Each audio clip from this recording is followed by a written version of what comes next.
What's happening, everybody? Today I am super excited and super fired up to have Mr. Trent Shelton in studio. It is going to be fire. Trent has a best-selling book, The Greatest You. Trent is Mr. Just because they're in your circle does not mean they're in your corner. This man is changing millions and millions of lives. Super honored to have him in studio. Game on. Welcome, Trent. And then, you could probably read this thing in like an afternoon. Okay. This is literally the whole playbook of everything I just said. Okay. And then the back has got these things for like Cleveland to show these examples. This is all the stuff I looked for. National growth rate was Utah, Nevada, Idaho, Florida. Like, I just find out like, where are people living? Where are they moving? There's people that are leaving California, but California is just a beast. You know, it's the 7th largest economy in the world. Wow. The state of California.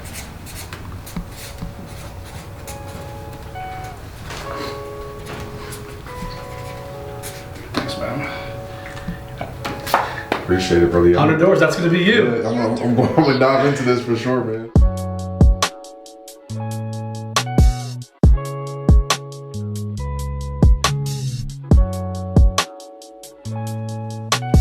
What's up, Instagram? We are in studio with the man, the myth, the legend. What's up, guys? We are here with Trent Shelton. We got his book right there. I'm going to put all kinds of links in there. The pre-orders are now. If you do not get this book, we're not friends anymore. Stay tuned. This will be fire. What's happening, everybody? Today, I am super honored to be bringing you this gentleman. He's in studio. He's in Los Angeles. He's in town, and we got him here. We got him here with his busy schedule. His book is coming out.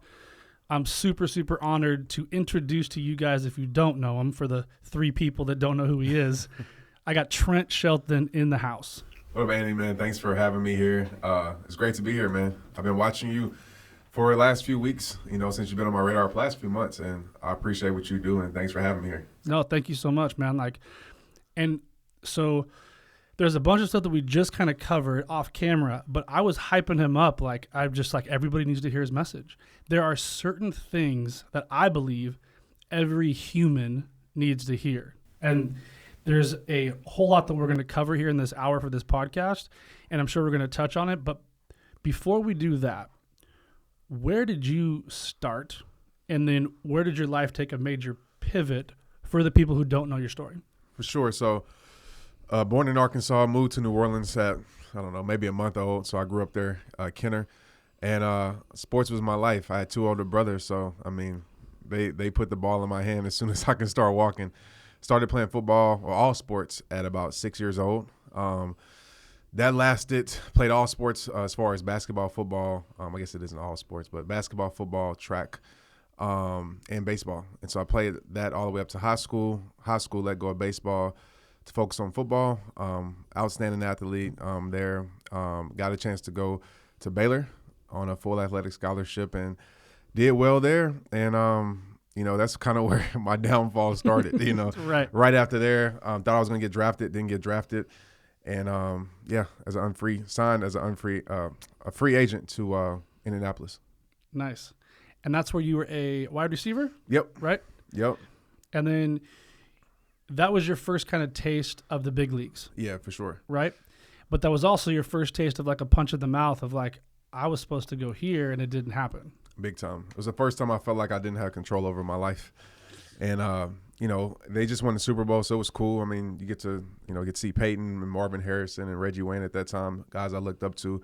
So it was a great situation. I actually got advice from my uncle. He coaches for the Chargers now, but he's been in the NFL for, since I was born. Nice. And he told me, go there, because other teams did want me. I was a high priority free agent, even though I didn't get drafted like I was supposed or projected to. And other teams were offering me higher amounts of money, like good money. He's like, don't go there, go here. They're going to give you a fair shake. I know Coach Dungy. And it was true. I got a fair shake, but I didn't realize that they signed a first rounder and a 4th rounder. And so, as a receiver. So that's some competition. Yeah, it's hard. It's the business. And I now understand that part of it. It's so political. And so many people don't really realize that, like, you don't know if you're going to get cut tomorrow. Yes, exactly. Every day you're walking on eggshells. Every single day, especially Tuesday. Call it Terrible Tuesday because that's the day they bring you in. I've heard, and like that's a huge part of that entire industry that most people don't get, where you can be released and you can do this, and it's an emotional roller coaster, and you train your face off your whole life. That's right. To get up there, and then you're kind of being shook up. So that was your first kind of setback with your dream, like your dream. Like, this is what I'm going to do when I grow up. Yeah, that was my life. Like, there was no other option for me. You know, it wasn't nothing else besides that. So that was, I always tell people, man, at that point in my life, that was like my God, to be real with you. And I got cut, 7, 8 times in this process. I mean, I only played for 3 teams. So I got cut multiple times. I mean, even in Indy, they signed me to practice squad, and they were very excited about me. So I was like, cool, I'll buy a car and all this other stuff, buying all these liabilities, right? Of course. Hey, but that's what you do, though. That was success for me growing up. It's like, course. you got to get this stuff to show everybody that you made it. That you made it. And 2 weeks into it, I got cut. And I drove back to Texas in my car. Then they called me back a week later. So that was just my life, like the whole NFL. It was like you said, like 1 week I'm here, the next week I'm there. And then when I'm home, I don't want to go out because it's September, it's October. People know it's football season. They're going to ask, like, why are you here? Why aren't you playing? Exactly. And that's a question I didn't want to address. And that was kind of my first moment of life where I started to not face my reality. And depression started to sit in because I wouldn't face anything. I didn't want to go out and face those judgments or opinions or, really truths. So I ran and hid from it inside my mom's room. I mean, not her room, but inside our house. Because it's crazy. It doesn't matter if you are a top athlete at the top level playing for the NFL or you're just a regular person. Who you identify with as you is real. Like, you identified as the top athlete, like, in this sport. And you didn't want to go outside because everybody would know that you weren't there. Yeah. Identity is super real. And that's what I try to tell athletes now, or anybody. It's like, what you do is not who you are. That's right. Because what you do will come to an end more than likely, and when it's over, like, you're probably going to lose yourself. So even with rehab time now, I tell people it's what I do. My identity is not the rehab time guy. I'm Trent, the core self of my soul. Who's that person? That's my journey I feel like I'm on now, trying to even figure it out even more. Like, who is Trent despite all the external things in his life? Like, who's that person? And I try to wrap my identity around that instead of, followers or how much money you have in your bank account or NFL or anything like that. That sounds real familiar, my friend. And but that's the realness of it. So many people get stuck in the followers and stuck in all the different commas and zeros in the bank. And a huge part of my message is just that. Like, I am addicted to the growth and expansion of myself. Like, I didn't know anything about podcasts or digital media or any of this stuff not that long ago. But I enjoy reintroducing myself to a new version of myself. Yeah. It's my favorite because I like a challenge, and I, was a super successful athlete. I didn't get even close to your level because there was all kinds of politics and all of my stories I had around it that kept me stuck when I was young. What'd you play? I was a lot of football, and I played strong safety, and I played fullback, and was really. So you like to get I like to hit, man. I like to get after it. So yeah, and I was a catcher in baseball, so like I wanted the action always. Yeah. And so my dad, he played for Oklahoma, and he was a Sooner, and he got like Sugar Bowls and Cotton Bowls, so it was a big deal for me to keep going. Well, I mean, I was really fast, and I just had a hard head. I could hit, but my junior year, I just didn't want to play anymore, and my dad didn't talk to me for 6 months, and we weren't close anyways. But that was oh man, like that's it. So that kind of messed me up, and then I went all in on baseball. And then there was this rich kid that would always get played when all the scouts were there, and the scouts were there to see me. And like I had this taste in my mouth in high school. I was like, this is why I'm working so hard at work. Like this is not for me. I was the poor kid. So I had these stories, man, and they kept me stuck for a long time. But I had to reframe those because I had everything there was, right? I stuttered really bad. I had like ADD and every ADHD thing, and I was a bad student. So I was like, what am I going to do? I'm either going to be an athlete or I'm going to go work somewhere. But everybody told me because I wasn't doing well in school, I didn't have a chance. A lot of people plant those seeds They in your do, man. and we don't realize how long those seeds stay there. Like they just don't disappear. Nope. They don't, so when I talk to people all the time, even in my life, like I realize stuff as I got as a grown man. I'm like, man, why do I think like this? And I do this all the time. Like if I'm thinking a certain way, reacting a certain way, I'm like, where does this come from? And I talk about that in my book about repairing your life, getting down to the root issue and digging up the bad seeds in your life and replacing those seeds. But a lot of people don't realize that a lot of our behaviors, a lot of our perception, all our perception comes from our past. That's right. So, yeah. And it's not always the truth. Like there's belief systems that we put in place that we think are true. And if you do a little bit of work and go back, that wasn't even close to true. But it was real to me. So that's how I made it real. That's why like I'm so close to my kids, because those small little impressions can leave real deep scars. Big time. So you got to be super, super careful.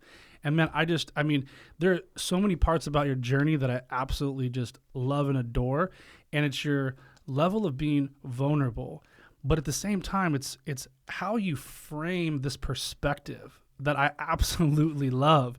And you were on, it was a show, and I completely forget who it was, but you were talking about your value. And most people that are too close to you can't see the value. Oh, yeah. And it's like holding up a dollar bill to your face. Like you can't tell if it's a 1, a 5, or 100 because you're so close to it.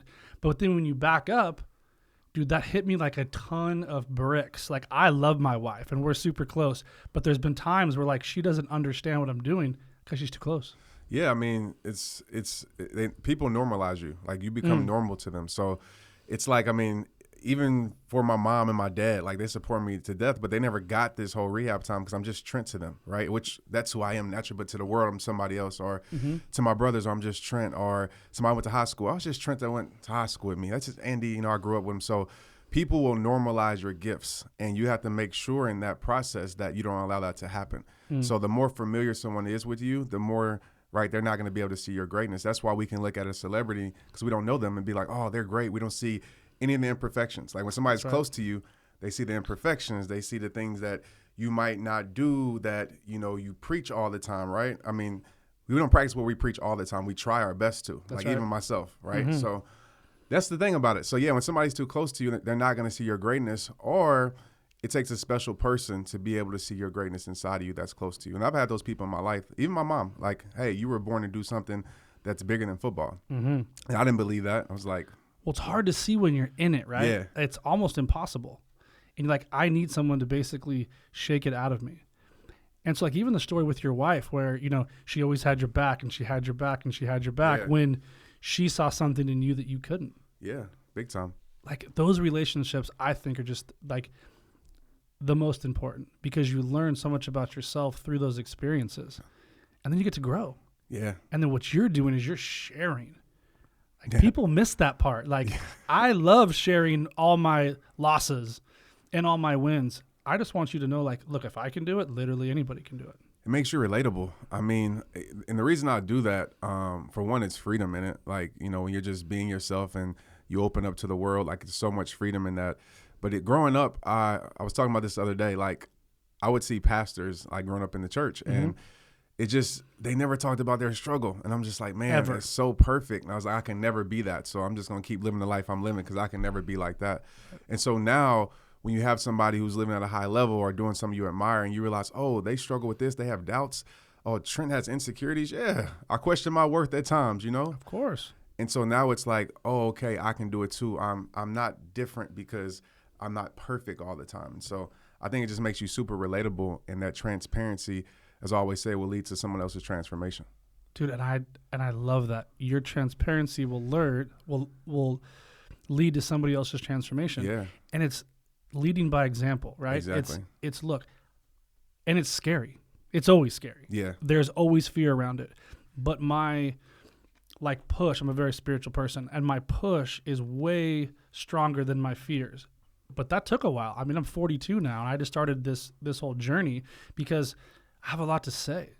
And it's been great and incredible, but it's still scary. But I don't care who it is. If you start being vulnerable, I don't care if it's someone at the grocery store and we're just talking, when it becomes a real conversation, I have an instant connection with that person. Exactly. Same thing with like your content. I went from video to video to video, and I was like, dude, this guy's fucking spitting exactly what I think. Yeah. 99% of this globe just needs to hear, even if it's 3 minutes. Yeah. Like, hit pause on this podcast right now, hit pause from YouTube, and go check out Trent's stuff. If this is the first time you're being, like, you know, seeing what he's about, it's the truth, and it's so real, man. Everybody can relate to real. You know, Of it's course. just everybody. And that's the thing about struggle. The struggle is universal. You know, I don't care who you are. Everybody gets in the struggle, for everybody has storms. Everybody has those silent battles. Mm-hmm. And so that's where I want to attack, especially like in this industry of personal development. Like, you know, I believe like the business side is needed, right? I always tell people I'm like 80% purpose minded, 20% business minded. Of course. The business side is needed. But I just think there's a void in this space that is really attacking self-worth, right? It's like really trying to find somebody like at their rock bottom and really help build them up. And so I just wanted to just be real with people and let them know, like, man, in this journey, yes, I know people tell you to work harder and great, but listen, you got to deal with your stuff. No matter how successful you get, if you still have your stuff, when you get successful and you unpack that baggage, guess what? That stuff is still going to be there. It comes with you. And then, so I'm all about just fixing people, helping to fix people at the root, and so therefore they can be free to operate, you know, in whatever way they want to operate. And that's why it's rehab time. Exactly. And dude, and you practice what you preach. Yeah, like, for sure. Isn't it crazy? And this is for all of you folks out there thinking about maybe doing something like this or some kind of personal brand or just telling your story. Every time I'm on my stories for Instagram and I'm communicating with people, I'm getting leverage on myself, like, because I feel responsible to that like entire audience, where it pushes me, like it's a gift, like I need them as much as they need me. It becomes this really cool power that's so incredible, and it's just fun for me to watch so many other people that are doing it in integrity. Yeah. Because this space, as you know, my friend, is full of a lot of non-integrity based Right. people, and they're all about, you know, here's my course, you know, for however many thousands of dollars in the back of the room, and you get a PDF and something. Like, Right. you can tell from your content instantly where your heart's at, Yeah, for sure. and it translates. Well, there's a bunch of people, you know, that could never afford to get into a $3,000 seminar that need help. And that's right. why, you know, the Power for You conference with James, that's why I love him to death, because he told me yesterday, he's like, bro, I don't care if you got to tell them it's $15. Like, let them in here. Like, we got to get to these people. And it's just a void in the space. I feel like that there's a whole demographic of people that aren't getting the tools that they need because they can't afford it. And so my thing is, I want to reach those people. Like, as far as the numbers and all the other stuff, if it happens, cool. That's extra credit stuff. That's right. Like, I care about legacy and really impacting people's lives at the end of the day. Dude, my whole entire world is based on legacy. And I wasn't sure exactly what that word meant until I had kids. Like, I mean, I physically changed the day my son was born. I can't explain it, but like, I was a different person. Yeah, for sure. I feel Right? you. Yes. Right. Definitely. And like, I've talked to a lot of dads. They're like, I get it. Like, something happened. I was in tears. I was laughing, and I walked downstairs and I walked to get some coffee, and I felt like I was in a different body. It was the weirdest thing. But from that day forward, I was like, I'm here to do something very, very different than I'm doing right now. Yeah, because I think your life becomes bigger than you. For sure. And it's like the first time you probably feel it. You know, of course you have other people, but when you have someone you know is going to follow in your footsteps no matter what you say or tell them not to, you're their example. And that's what it was for me. Like, when Tristan was born, the first words I said to Tristan was, of course he couldn't talk back, but was like, I don't want you to grow up to be like me. And that hurt my soul. And I was like, you know what? I got to figure something out. And that was kind of the birth of rehab time. You know, starting my journey was like, Tristan's going to follow in my footsteps. I want to make sure that I don't want to give him broken tools to build a future. Or I want to give him the right tools and the right foundation. And I want to make sure when I hand the baton off to him, you know, it's a baton of strength, not a baton of pain, right? I don't want to have to spend the rest of his life trying to recover from his childhood. So that just set with me in a different place. And that's my focus too, is like my family. You know, I start there with everything. That's my priority. And people always say, like, you should do more of this and more of that. But for me, and trying to find that balance has been a struggle, just to be transparent. But for That's me, real. like, being successful in the world means absolutely nothing if I'm not successful in my world. Agreed. You know, so Like, I don't want to be, oh, this guy did all these things, and my son is like, or my daughter's like, He was a punk. yeah, but he wasn't there for me or whatever. So That's it. And like, they have some like razor blade words, right? If like there's one thing that's like super hurtful for my son, like it cuts like no other person could cut me, right? Yeah. So I'm very mindful of making sure that I'm there. And I mean, I was super blessed, but I've always known I wanted to coach all my kids' teams. Yeah. I was going to be home early because my dad wasn't. So that was the greatest tool my dad ever gave me, was the example of how I didn't want to be. I mean, it's sad, but I wouldn't change a second of it, because now my kids, they get to see something that I never saw a second of. And I can see that all through your content and through your whole entire world. Like, you care deeply about your audience. Deeply. Yeah, big time. I mean, yeah, and some people say to a fault, but I believe that's the key to impacting people's lives, is just caring. Like, you know, I think so many people want their audience to serve them so much. Dude, it's the opposite. It's the opposite. I It's agree. like, people are like, what's your secret, Trent?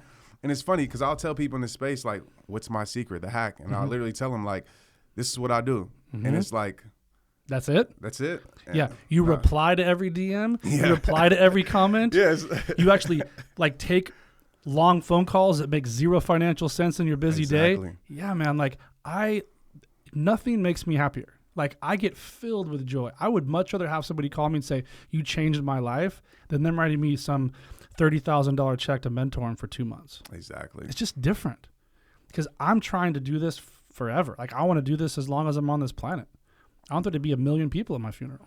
Me too, man. Me too. I think about that a lot. Me A too. lot. And there was this point in my life where that's when like the legacy really set in. And I was at this thing, I was at this event, and part of the event was you go to a cemetery, and it had like this whole thing set up where it was like a funeral. And they kind of walk you through the process of like, this is your funeral. Like, we leave here and our plane goes down, and that's it.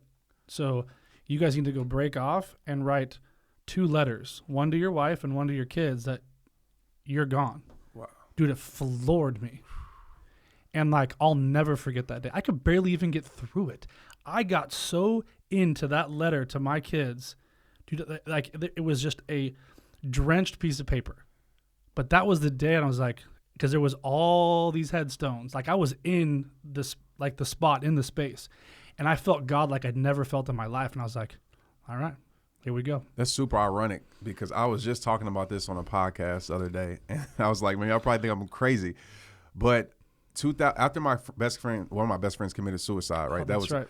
That was a big part. It made like life, it made life like real for me. Like, tomorrow is not promised. That's you know, right. I looked up the stats, and I always say this on stage: 150,000 people die every day.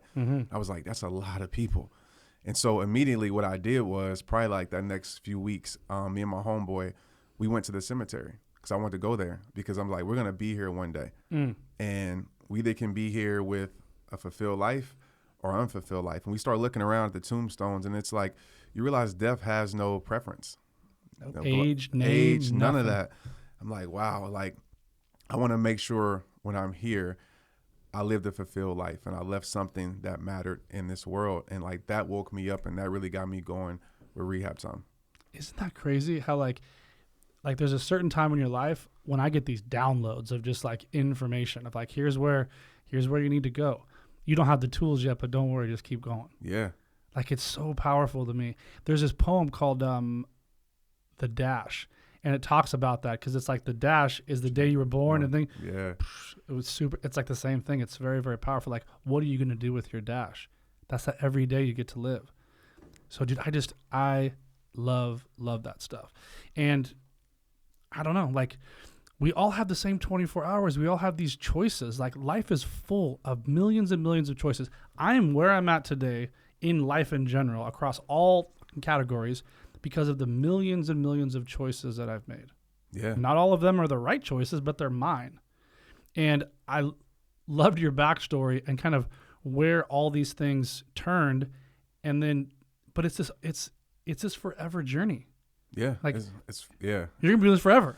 It's forever. I signed up. I tell people all the time, I didn't sign up. The reason I never quit with rehab time, and when when the numbers told me I should quit, when people not showing up to my events told me I should quit, I signed up for forever. It was always impact over numbers. So like I burned the bridge and it was like no going back. And one of my friends told me this, and this really struck with me, kind of piggybacking on what we just talked about like death. He said, you're not old based on your age. You're old based on how much time you have left.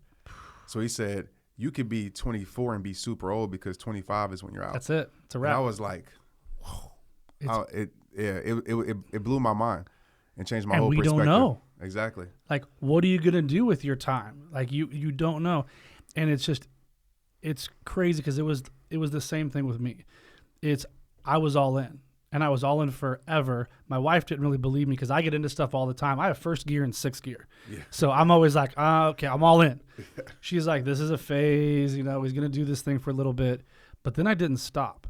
And she's like, when is enough enough? And it was like a big fight. Yeah. And I finally never. I go, I'm never stopping. And here's why. I go, I would give anything to hear a podcast from my great-grandfather when he just got back from World War I with his 7 brothers. Yeah. Anything. I'd pay whatever amount of money. I want to hear that podcast. This lives on. I go, legacy is way more important to me than some word now. Yeah. It's all of the steps and actions that I take to really hold that word up. And it's not just for me and my family, my family's name, but it's like, there's going to be a time where my kids are going to be able to listen to you and I chop it up right now. Yeah. And they're going to be like, I was just like great-great-great-great-granddad. Or he's out of his mind. I was nothing like him. But now they have context. That's what scared me is I didn't have anything. So if my kids, they were 2 and 3 and something happened to me, they wouldn't know how passionate I was about helping people. They wouldn't know all these deals I closed behind closed doors to help other people. Nothing. There was a few different Christmas cards and a couple posts on Facebook. Yeah. It scared me. It really, really scared me to my core. So now I'm just trying to tell people there's only 2 reasons why you're not creating content every day. Because you're afraid or you're lazy. Yep. And both of them are fixable. Yes, definitely. Especially now, all the platforms are free. Man. Yes, you can market on them, and yes, you can do whatever. They're all free. There's no better time to being whatever you want to call yourself, influencer, entrepreneur, a thought leader. There's no better time than now. Everything is free. You can put it out there. And if you want to, you can make a living off of it too. You sure can. So it's why not? But like you said, lazy and fear controls so many people's lives. Agreed. On a lot of different fronts, and not just the content creation part. And then these stories that aren't yours that you adopt. A lot of people like to adopt other people's fears. And it's kind of like we were talking about before. It's usually the people that are closest to us, right? Yeah. It's our friends and our family, and they're telling you, you can't do this because of their fear, because they're afraid for you. They love you. They love you so much they don't want to see you fail. They want to protect you. They want to protect you, right. Yeah. So, but that can be really, really, really damaging for somebody who's trying to go for it. Big time. My quote that I always say is, never let people plant their impossibilities on your life, right? They're just projecting how they feel upon you. So you have to understand that.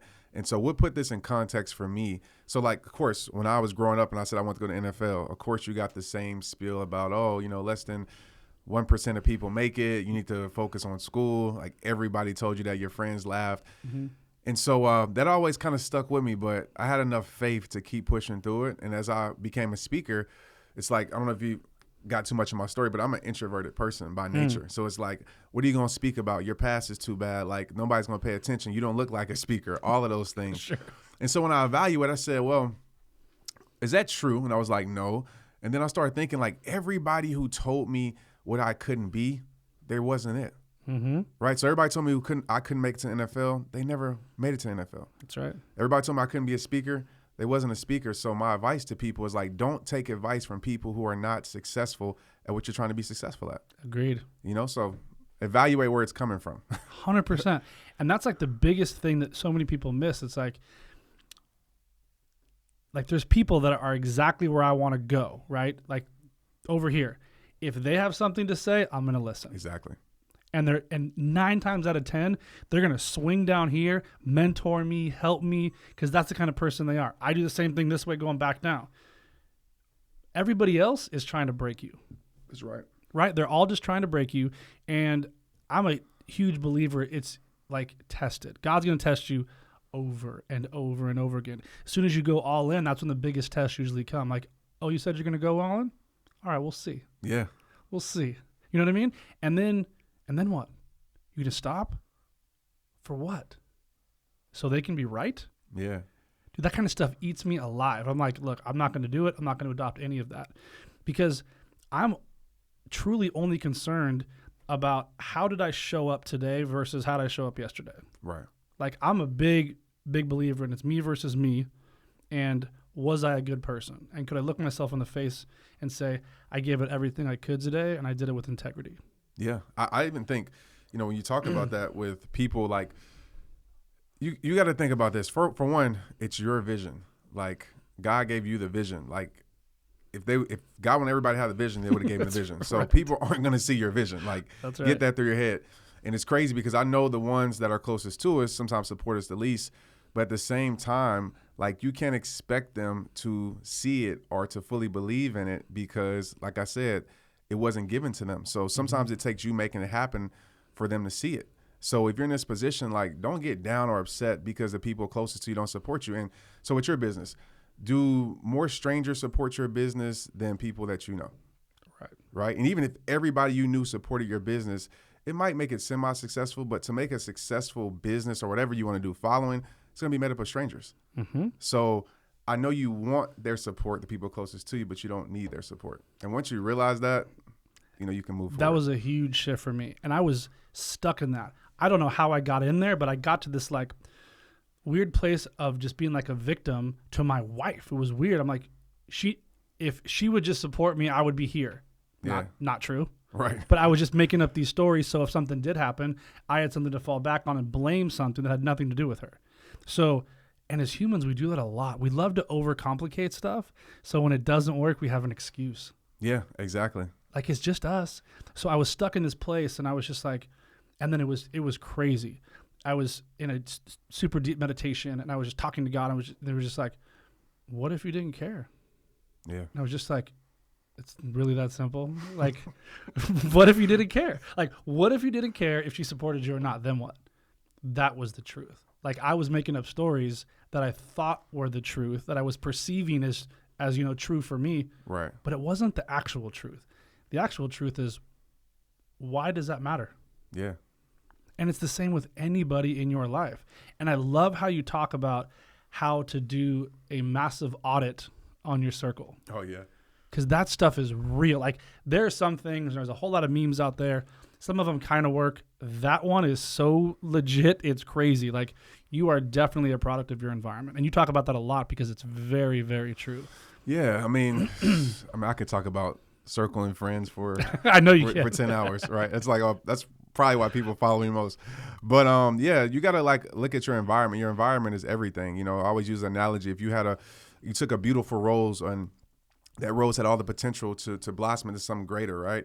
And it had the potential to be beautiful. But if you put that rose in the wrong environment, that rose is not going to grow. No matter how much you water it, it's in the wrong environment. And I think people should look at their lives like that. Like, yes, you have all the potential to be great. You have the potential to do, be the greatest you. But if you're in the wrong environment, it's going to be very hard to meet that potential. So Agreed. The way you can simply just audit the people around you is just simple. Write down everybody in your life, a list of people, and then write down a D or E. All right. A D is they drain you.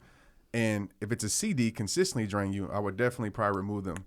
And then the E is they energize you. And it's period. The more E's you get in your life, the better your life is. Agreed. One thing I did was check my text message threads. And I checked the conversations I was having with people. And like I had group like and they're taking, right, all your energy. Yeah, and it wasn't no growth conversations. That's right. Like, what are we talking about? I don't want to I love you, but I got to love you from a distance. Like, I don't want to spend all day talking about nonsense. I don't want to talk about the sports games every single text. It's cool to do it sometimes. Like, I'm trying to elevate my life. I'm trying to take rehab time to the next level. Like, let's have growth conversations and not limited conversations. And so I had a text message group. I'm not going to say their names, but literally I was like, I got out of it. I was like, I actually texted one of them, was like, bro, y'all start Charles on. Because I looked at my other group text message and it was all growth. It was all accountability. And so now my text messages reflect my life. Like, I'm just like, for the most part, I could look at somebody's text messages and tell them where they're at in their life just by their text thread and what they're talking about. Agreed.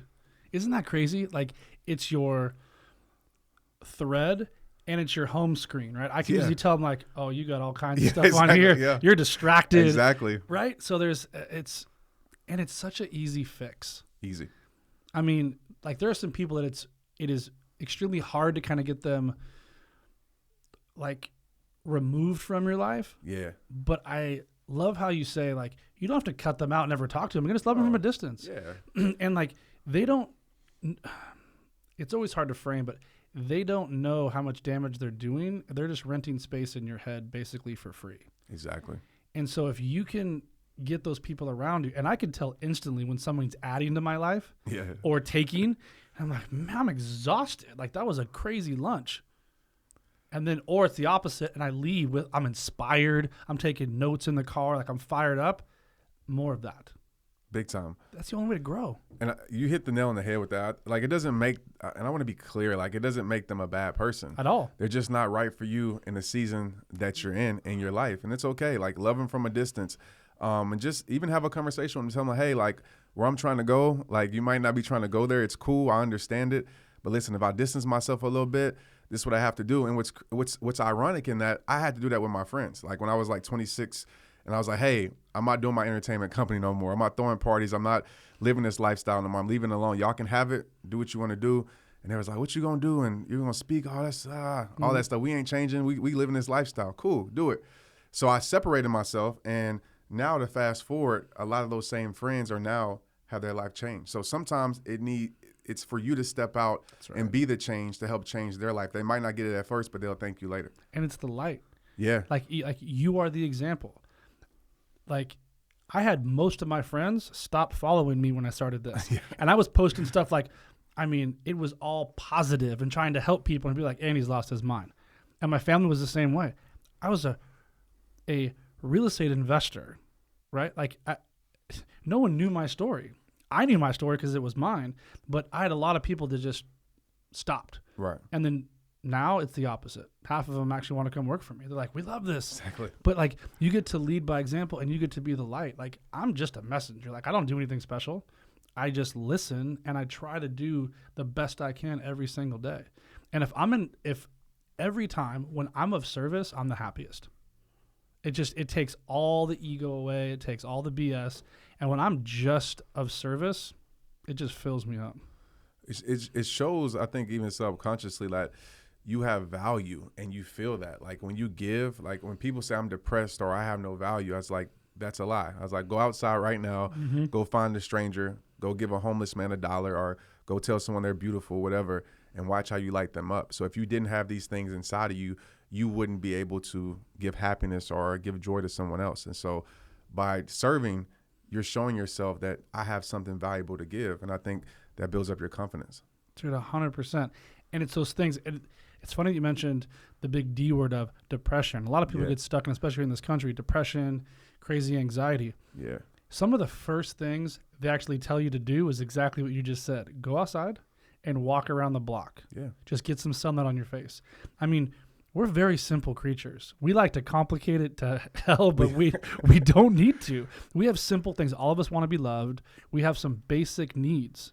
And we can give 99% of those needs to ourselves. Yeah. And when you take that power back, because a lot of us, and I was guilty of this a huge chunk of my life, I needed so much external validation from other people.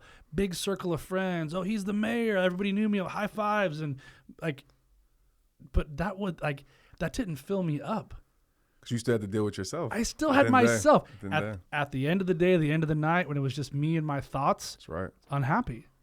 So when I flipped that and I cut a whole bunch of my friends out and I just want a journey. I want a journey of like, who actually am I? I've been putting this person out there for a while, but like, what's the truth? Yeah. And dude, I went to work, man. Like, I dug as deep as I could get in there. I dumped my whole backpack out. I'm like, that's a mess. And I started to sift. Like, this didn't happen over 30 days. This was, I'm still on the journey. It's been 10 years. And it's like, I still learn new stuff where like, I mean, there's like certain things and like I'll get triggered. Actually, it was a piece of your content probably 2-3 days ago, and I was listening to it. Dude, I started crying. I was like, oh, that's still in there. Yeah. Like, I'm constantly this work in progress. We all are. I mean, always will be. Yeah, I mean, anything that's not growing is dead or is dying. That's so right. we're always progressing towards, even like when I talk about the greatest you, people are like, well, no, there's a greatest you. I feel like of every day, of every year, there will always be another version of yourself that you can strive for, something that you can figure out. Why do I think like this? Why do, like you said, why do I have these triggers in my life? Let me figure out what that comes from. And I think, man, that's success for me. People ask me what success is, and success for me is peace. And it's really getting down to my core of who I am. Like, that's how I define success in my life. And of course, serving and everything else like that. But it's like, I want to have that peace in my life, no matter what's going on, and be able to operate in my gifts. That's success for me, not the stuff that I thought was successful when I was like 21, 22, Isn't that 23. funny, man? Like, yeah, it switches. And it's the opposite. Yeah. It's always the opposite. I think, and I've been around a lot of people, like the most happy, calm, humble people seem to be the happiest. And some of them have a lot of money. Yeah. But for the most part, like, some don't. But they're so in tuned and they're so self-aware, you can drop them anywhere. That's right. They're cool. Spend a lot of time with yourself. Like, Yeah. I use the word selfish just to grab people's attention, which is, I say positively selfish, but like self-care.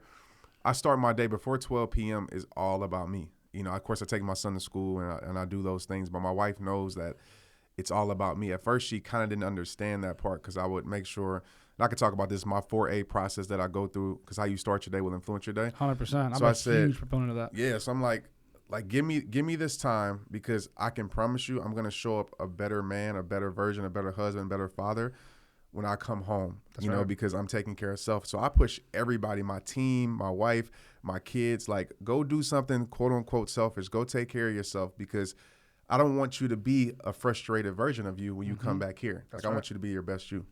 And there's no way to help others if you haven't helped yourself. It starts there. It does start with you. That's a mistake people make. They start trying to, even inspiration. People always ask, how do you be a speaker and inspire?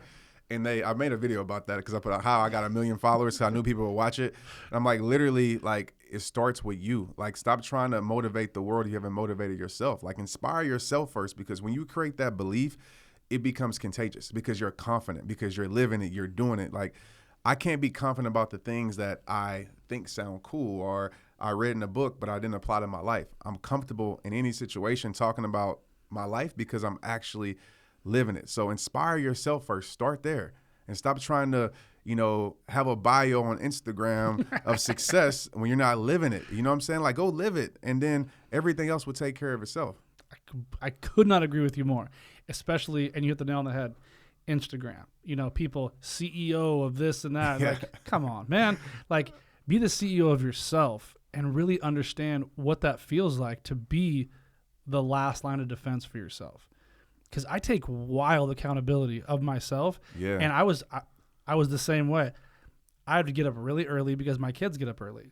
So it was super important for me to get up, because I have to have those things. Yeah. Because I learned over and over and over again that if the first thing I do in the morning is grab my phone, I'm already giving up my power. I'm already telling myself all my emails, everything else is more important than me. And it's a small, little, subtle thing, but I'm subconsciously telling myself the whole world is more important than me right now. That's right. And then you do that over time, it becomes a very nasty habit. So I had to shift it. And again, every morning, it's literally the same over and over again. And then right before bed, this is the only point you can actually control. 10-minute meditation, I sit in gratitude, I work out. I've got this unbelievable coffee I make with butter and oils, and then I work out, and then I play with my kids for a couple hours, and then I get my day ready, and then I start thinking about business. But it's literally the last thing, always is, because I have to take care of me before I can be of service to anybody else. And a lot of people don't understand that. They take care of everybody else. You can't pour from an empty well, and it's like you're always pouring out, and eventually you will be empty. That happened with me with rehab time, like 2014. I almost quit. I was pretty much going to quit, and I had to take a month break to really evaluate. But I was being there for the world, and I wasn't taking care of myself. I was being there for everybody else and extending myself, saying yes to everything. And got to a point where I would speak on stage, and after I speak on stage, I would cry backstage to myself. And I was like, I felt, I guess the word is like cursed in my gift. And it's like, that's a crazy place to be at. When you're in your gift, you know it's your gift, but you feel so depleted and empty. But you notice what you're created to do. Yep. And it was because I wasn't taking care of myself at all. I wasn't prioritizing myself. I was making sure everything else was right and, responding to everybody. And I had to say no. I had to take my power back. I got off of social media for a month. People thought I was dead, but I got off for a month. And I was like, I'm really gonna understand what peace is all about. And that's why I developed Protecting My Peace. And people see me hike now and out in nature. I say nature heals, and that's where it came from. That's real. In that moment, I was like, wow, like I need to make sure this is a part of my life. I live in Texas, so we don't really have too great of hikes, right, but hills. I live by like Eagle Mountain is really not a mountain, but it's a great like nature trail run. Yeah. But I need that in my life because it's just a getaway and nothing matters. I would say nothing matters inside those trails. Like I don't bring anything there except just the attention and awareness of just who I am in the moment. Dude, it's so important. So many people don't give themselves that permission. Yeah. Because they're going so hard. And that was so beautifully said. You gave yourself time, but you also gave yourself capacity. Yeah. So you created more capacity for you, which in turn has given you way more capacity to help millions. That's right. It literally is all going to always start and stop with us. We have these choices. And like we talked about earlier in the show, like we get these choices. You have chose to document your life and live by example. And it's working. Yeah. But if you don't show up for you, it's a wrap. Man. And it happens quick. Last year I was I think I was 30 pounds heavier. Like you watch some interviews, even I saw a couple. Yeah, I was yeah, like, oh, yeah. dude, he was traveling. Yeah, he was eating pizzas in the hotel rooms. I get it. I was like, you can tell the ones I go up and down like I crazy. post from like even my last post like 2 posts ago, like it was like a little documentary, and it was like, man, that was from last year. But that was I was almost getting into that process again where I was traveling the world. I mean, I'm doing an event in Fiji, and we're putting our own events in New Zealand, all these places, and I'm not realizing I'm not taking care of myself, the fundamental things I have to take care of in order for me to be the best me. And it got to a point where I got back and I was running from reality. I mean, that's like, I talk about reality big time in this book. So I'm running from reality. I know I'm out of shape. And so what I do is I sign up for a marathon, the New York City Marathon. And so, cause I was like, give yourself a challenge. Exactly. I said, I'm not going to sit there and be out of shape for 26 miles. No I know how that feels. No way. So I stepped on the scale and I realized like, wow, like I know the scale can lie, but the scale wasn't lying to me. Right. It was exactly right. I was like, wow. And so immediately I hired a trainer. And as a professional athlete, it's kind of like, we don't need a trainer, like that's kind of the stigma. I let down my process. Let me get a trainer to hold me accountable. Accountability. And I'm in probably the best shape of my life, just by doing that and saying I need help. That decision. Well, so glad you said that because I struggled with that for so long. I'm like, I'm going to do it myself. I've been doing it myself since I was 4. My parents split. Like all that stuff. One of my hardest things to do is ask for help. Yeah. But as soon as you do, like, I don't know what happens, but everything shifts. Like I get so vulnerable. And it's funny because I'm in day 17 right now of a 90-day challenge because I was in that same boat. I'm traveling, I'm speaking. I can feel myself not being like super healthy, my best self. And then I have these negative thoughts that actually creep in because I'm not flushing them out because I'm not moving physically every day. So I was literally doing everything that I tell people not to do. Yeah. And it felt awful. I felt like I wasn't, being in full integrity. So I reached out for help. And dude, I feel 100,000 times better, and it's day 17. Like I cannot wait till day 90 because I'm going to set another one. But that's how I lived my whole life for so long, 90-day challenges on top of 90-day challenges. And not just physical, like in business and in my spiritual path, like everything. I'm a challenge-based person. Like I'm very competitive and with myself the most. And that's why I love what you put out there because you're leading by example. You let everybody know what's possible. And I do all the time, like my face goes like this. Like I get weight here and in my belly. Everybody's like, Andy's not working out as hard as he said he is. Especially now, everything's on film. Yeah. Like, and it's a great way to kind of keep yourself in check because you can go back and be like, "Ooh, yeah, I threw on some lbs there for a minute," but I got back to my roots and I got back to what I know to be my core. And that's the journey. Like, there's times when you're gonna slip, you're gonna fall, you're gonna backtrack. It's life. Like you said, it's about having that awareness, acknowledgement. And those words, I need help, are some of the most powerful words you can ask for because 99% of the times you're going to get help from somebody. And that means you're going to grow, you're going to change. So every area of my life now, like even business. Like, you know, for so long I was like, man, I don't want to ask for help because it seems like I have it all together. And I just say, you know what? I suck at this. I need help right here. And I mean, 10x my business last year, my personal life last year, just by saying I needed help, because so many people, despite what you may think, there's a lot of great people in this world that want to help, you know, because they're giving value. It makes them feel valuable too. So they want to give it away, because the best thing to keep what you have is to give it away, as they say. 100%. And you feel very fulfilled and very grateful when you're doing that. But isn't it crazy how it's hard for us to do that same thing? Big time. And then we have these networks that'd be like, Andy, why didn't you just call me? Exactly. Like, I literally have a $60 million a year company that does this. I'm like, well, I didn't want to bug you. Yeah. You know what I mean? They're like, bug me. Yeah. It's crazy. So like, and that's the beauty of this whole thing as well. Like, it's so infectious being of service. If I can just get one person to say like, hey, well, he's starting to help people, maybe I should maybe do the same.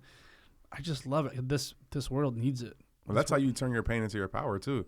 It's like, it makes sense of everything that you went through in your life when you can look back and say, oh, I went through this not only for myself, but to help other people like get through it. There's always a purpose greater than your pain. So if you want to turn your pain into your power, that's what you do. You like make your pain your best friend instead of being your enemy, saying, you know what, I'm going to use pain. I'm not going to allow it to use me.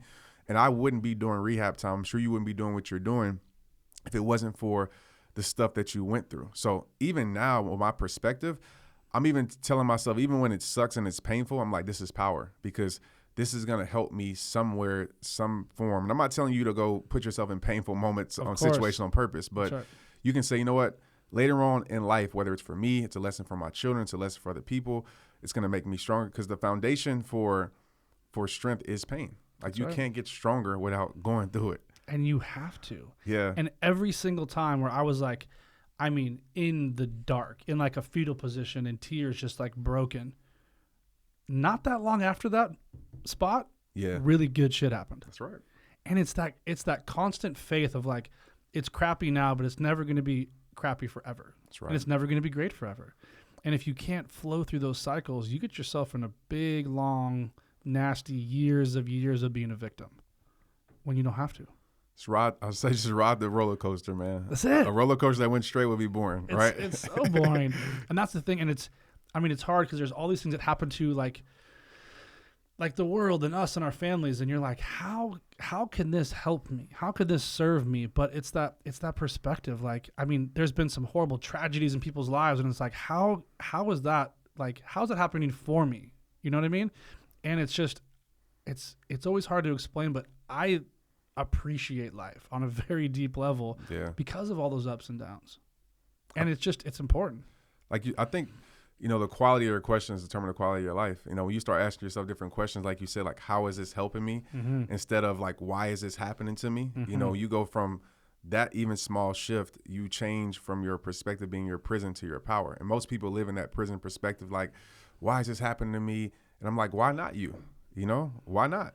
Why not? There's obviously something bigger. Like, even if it's sickness, my mom going through cancer, like, I know it's not fair, but there's obviously something bigger. And I know even by her going through it has grew the faith in so many people around her. And the family. And the family brought us closer together. Now, it sucks that things have to happen like that, but there's always a bigger meaning. You know, even if we don't understand it, there's always a bigger meaning to every situation of struggle, every situation of pain. Dude, I completely agree. And, yeah, especially with like, I mean, and that's super close to home for you. And you're like, how is this helping me? And I think it was when you were on with Ed. Love Ed, man. I always give Ed shout outs to Ed, my yeah, it's my brother. Was when your mom was cancer free. Yeah.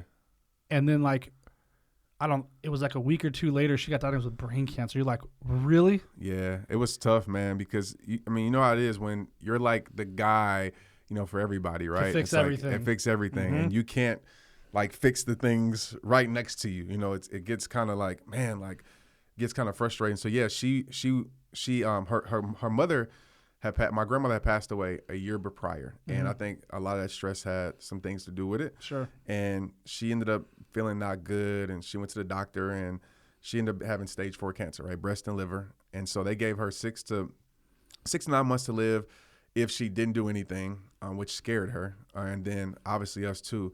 But I wanted her to maybe try the natural route. But, you know, she went chemo, And in that 6 months, she got declared cancer free. Like literally the 6 month they said where she had 6 to 9 months. That's amazing. It was Halloween. And that almost never happens Never in stage 4 happens. liver or breast. You know what I mean? Cancer free. And she's going through her post treatment. And, I get to go there with her. And it just, for one, if you've never been through that process, man, it's sad. Like to see, it's just sad, man. And they change. Yeah, it's tough. It's very tough. And I see my mom lose her hair and just her faith was shaking. Like, and my mom's like a strong warrior. So to see that, I'm like, man. And so she goes through her post treatment. She's getting better. The day she rings the bell, we're there. She's telling the doctor. And my mom's kind of a drama queen, and she sees it. She knows she is. So she's kind of a drama queen. And we're like, you're just overreacting. It's like, no, I don't feel right, Trent. It's like, you're just overreacting. Doctor said, you're just overreacting. You're fine. She's like, no, I want to go to the doctor. So she goes to the doctor after she rings the bell, probably like 2 days later, and they say, after the test, she has brain cancer. So she was right. And she was like, I feel foggy.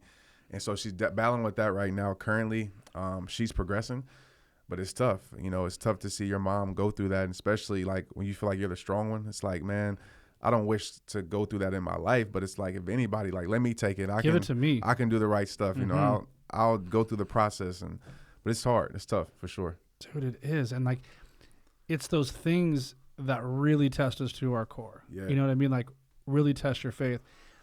And especially because, like, it sounds like she's like the faith. I mean, like, she's the reason. She's like the temple in the house. She's like, big time. Right? Big time. And so you're like, it's always hard to explain, but you feel helpless, right? You're like, what can I actually do except just be there for you? And then they get through it. And it's this process that your family gets closer. Yeah. And then you're closer to like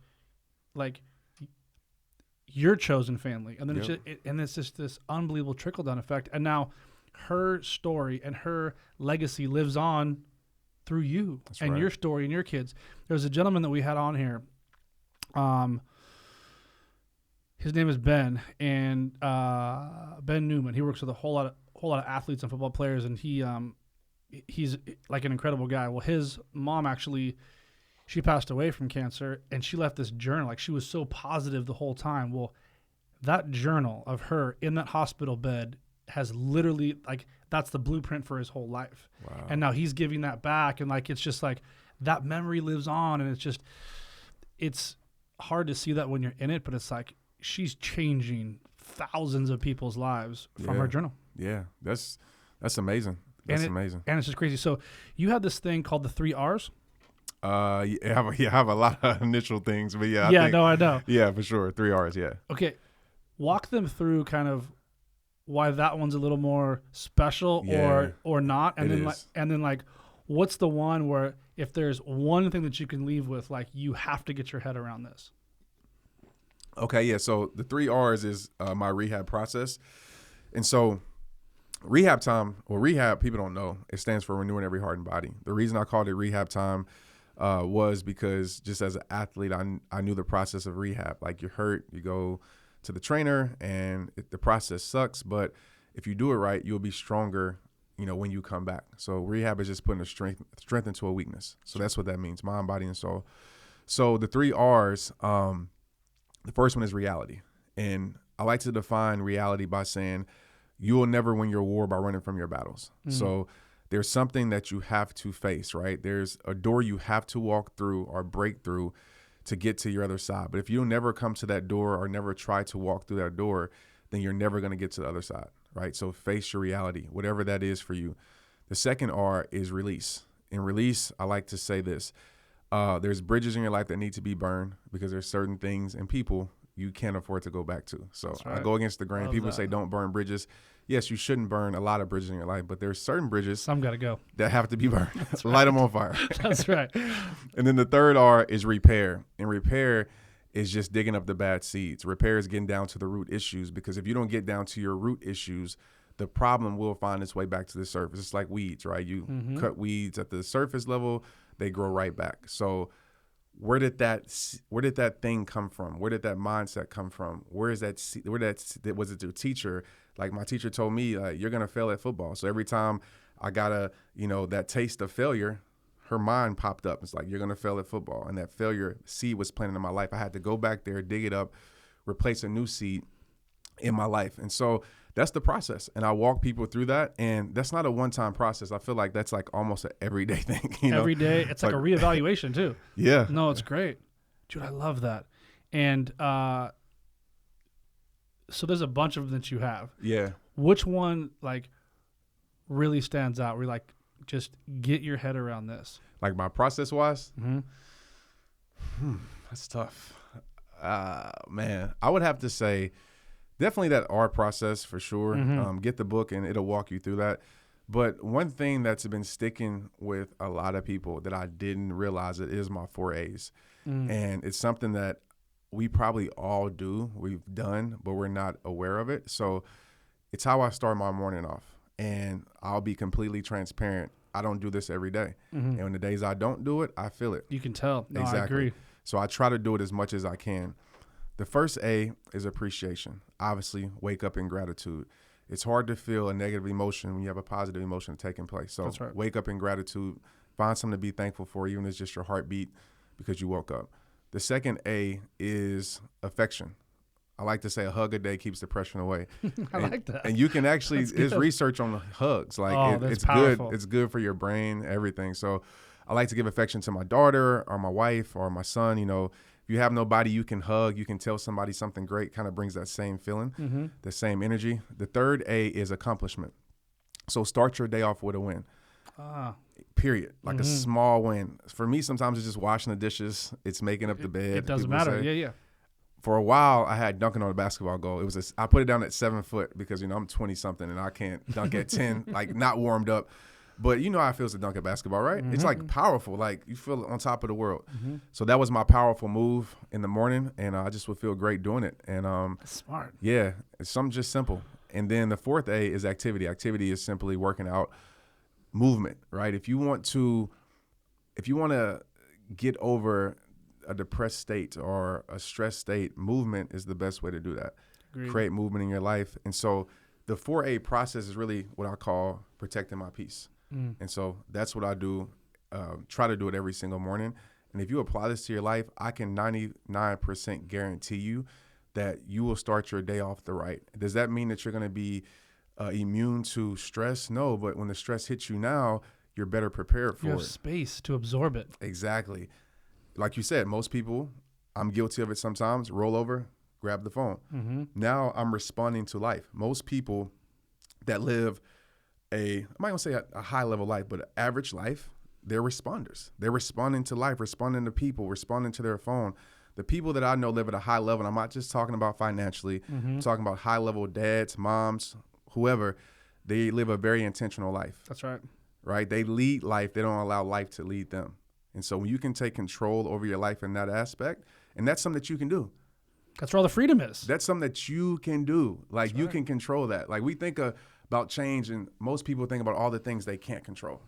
It's like, oh, you know, I want to have more followers, and you can influence that, but you really can't control it. So I'm like, how about you can control this? Like, okay, if that's the case, make a video every single day. That's right. You can control that. But most people don't want to take that responsibility. And it's work. Exactly. Like they don't want to do the work on themselves. They would rather have the result. There you go. And it drives me nuts. But at the same time, so many people get confused around. They don't like to work out at a certain time in the morning because they're going to be tired. Yeah. That is literally the opposite. Exactly. It gives I'm you on energy. fire the Gives you whole energy. day. Especially like if I go hard in the morning, I feel incredible. And here's the other little secret. You sleep better. Yeah. Like you sleep really well because I was physically and mentally tired. So now my body is ready to recover. Where a lot of people get in trouble, I did this for years, I would not be physically tired enough to sleep. So I would stay up late. Yeah. So yeah, but everybody's got to find their thing.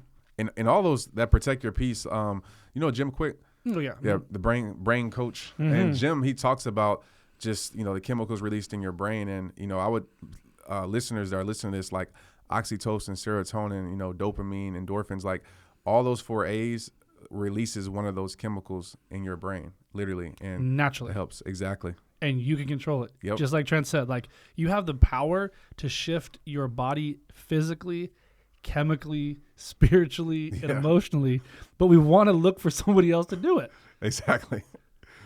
And that's the part I really want you guys to let just like sink in is Trent's all about like, you can do this yourself. Yeah. You have the power. Like, we have all the tools. Dude, I absolutely love this. I could literally talk to you for hours and hours and hours. I've got one last thing for you. This is an incredible book. I'm Yes. going to do all different kinds of swipe ups and giveaways. This book is magic. If there was one chapter and you could only talk about one chapter in this book, what chapter would it be? It'd have to be chapter. I'll make sure it's the right chapter number wise, but I believe it's chapter 3 and actually chapter 4, Burning Bridges. We just covered that. Yeah, I love the whole book, but I think Burning Bridges is very important because, it's like if life was a mountain and, you're climbing up this mountain with all this baggage, like you're not going to get up to the top. All this emotional baggage that we have and we're going through this mountain of life. But if you let go of the baggage and you let go of the emotional weight in your life, you're gonna be able to get up this mountain that's already hard anyway, a lot more easier, more freer, less weight in your life. So Burning Bridges is doing that. It's removing the dead, unnecessary weight in your life that doesn't need to be there. And it's healthy. Like, it's good just to run an inventory real quick and be like, where am I at? Yeah. And I love what you said about all those text messages. Yeah. I'm gonna do that as soon as I get home. Yeah. Like, that's a great trick. Like, oh yeah, they are sucking the life out of me It's just scroll up. It's like for the past 7 years. Nothing but favors, right? Not reciprocated. I just look at that like, has this conversation been reciprocated, or is it always asking for something, or whatever? So that's like most of mine. Yeah. Yeah. Everybody's like, hey Andy, how's it going? I need something. Like, of course you do. Yeah. Well, man, this has been an absolute pleasure, man. I'm super pumped for your book. And again, we're going to go super hard with the book. Where can everybody find you, and where can they go buy the book? For sure. So you can follow me. TrentShelton.com is my website. At Trent Shelton, all social media. I'll pop up. And then for the book, you can go to thegreatestyoubook.com. It'll be there. Or if you want to go to my social media, I'll have a link somewhere for you to go to. Awesome. Go check this man out. He has hundreds of videos on YouTube. Humongous presence all over all the different social media platforms, and this man is the real deal. Like, he is leading from his heart, which there's a lot of posers out there, and Trent is definitely not one of them. So super honored to have you, man. Thanks for being here. Thanks, Andy. I appreciate you, brother. 100%, brother. Sure.